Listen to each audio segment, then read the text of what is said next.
The Battle of the Barents Sea, fought on December 31, 1942, was a significant naval engagement in the Arctic theater of World War II, pitting the German Kriegsmarine against the British Royal Navy. The battle was part of the ongoing struggle to protect the Arctic convoys, which transported vital war supplies from the Western Allies to the Soviet Union, ensuring the Eastern Front remained active against Nazi Germany. The convoy at the center of the battle, JW-51B, consisted of 14 merchant ships carrying war materials and supplies bound for Murmansk and Arkhangelsk. Given the constant threat of German U-boats and surface raiders operating in Arctic waters, the convoy was escorted by a British naval force commanded by Captain Robert Sherbrooke aboard the destroyer HMS Onslow.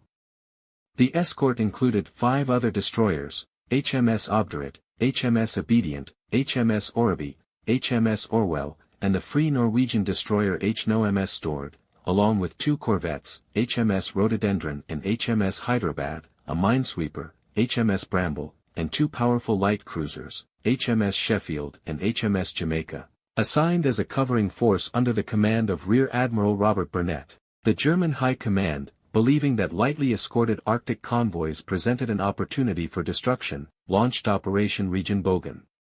Vice Admiral Oskar Kumetz was ordered to intercept and annihilate the convoy using a formidable strike group consisting of the heavy cruiser Admiral Hipper, the pocket battleship Lützow, formerly Deutschland, and 6 destroyers. The German plan aimed to divide the British escort, isolate the merchant ships, and destroy them before reinforcements could intervene. As the battle commenced in the pre-dawn darkness, Admiral Hipper led the German attack, approaching the convoy under the cover of poor visibility and Arctic winter conditions. The first clash occurred when HMS Bramble, the British minesweeper on independent patrol, was discovered by German destroyers. Outgunned and outnumbered, Bramble fought bravely but was soon overwhelmed and sunk. Meanwhile, Sherbrooke, commanding the escorting destroyers, identified the advancing German ships and executed aggressive defensive maneuvers, deploying smokescreens and engaging Admiral Hipper in a determined effort to shield the convoy. Despite being heavily outgunned, the British destroyers fought with remarkable skill and tenacity. HMS Onslow and HMS Obedient launched torpedo attacks to disrupt the German advance, while Obdurate and Orby harassed the enemy with gunfire. Sherbrooke himself was severely wounded when HMS Onslow took direct hits from Admiral Hipper, yet he continued directing his forces until he was forced to relinquish command. Despite their superior firepower, the Germans failed to scatter the convoy, as the British destroyers remained resolute in their defense. At this critical juncture, the battle took an unexpected turn. The British cruisers HMS Sheffield and HMS Jamaica, which had been patrolling further afield, rushed to the scene upon receiving distress signals. Their sudden arrival changed the course of the engagement. Admiral Hipper, caught off guard, was subjected to accurate and concentrated fire from the British cruisers.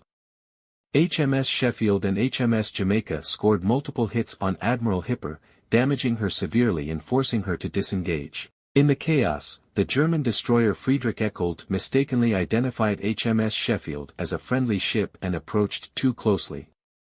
Realizing their mistake too late, the Germans attempted to turn away, but Sheffield unleashed a devastating broadside that sank Friedrich Eckold almost instantly. Lützow, which had played a limited role in the engagement due to miscommunication and ineffective positioning, failed to capitalize on the situation and was forced to withdraw alongside the battered Admiral Hipper. With the German task force retreating, the British successfully escorted Convoy JW-51B to safety, having lost only HMS Bramble and 1 merchant ship. The outcome of the battle had far-reaching consequences. The failure of the Kriegsmarine to destroy a convoy despite superior firepower deeply angered Adolf Hitler, who saw the engagement as an embarrassment.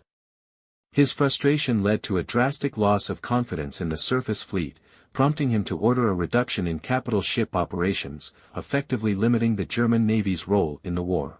From this point onward, German surface raiders played only a minor role, and the Kriegsmarine increasingly relied on U-boats for naval warfare. The British, on the other hand, celebrated the victory as proof of the effectiveness of their convoy escort tactics. The battle reinforced the Royal Navy's ability to defend Arctic convoys under extreme conditions, ensuring that the vital supply routes to the Soviet Union remained open. The resilience, coordination, and aggressive tactics displayed by the British fleet in the Battle of the Barents Sea underscored the strategic importance of naval escort operations and marked a turning point in Arctic naval warfare.